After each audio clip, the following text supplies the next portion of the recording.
Sa aming Panginoon, ang gawain na ito, isang taong anibersaryo, Panginoon, ng aming pagdiriwang ng aming pananampalataya, Panginoon.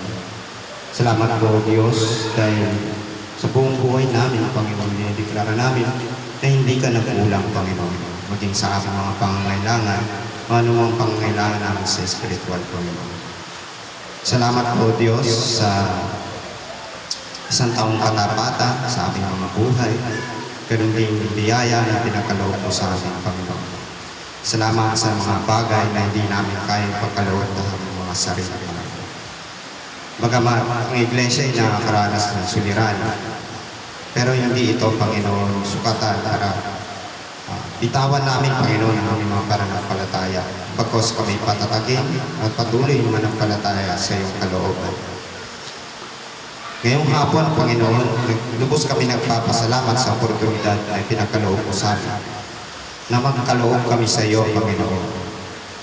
Alam po namin, O Diyos, na hindi po ito sasapat, pero hayaan mo, Panginoon, na pagkalooban ka namin, Panginoon, upang ito ay maging kagamit-gamit sa iyong iglesia.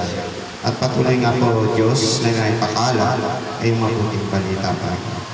Kaya sa namin tinataas, Panginoon, ang panalangin at lubos na pasasalamat sa makapangyarihang pangalan ng bugtong na anak si Jesu Cristo.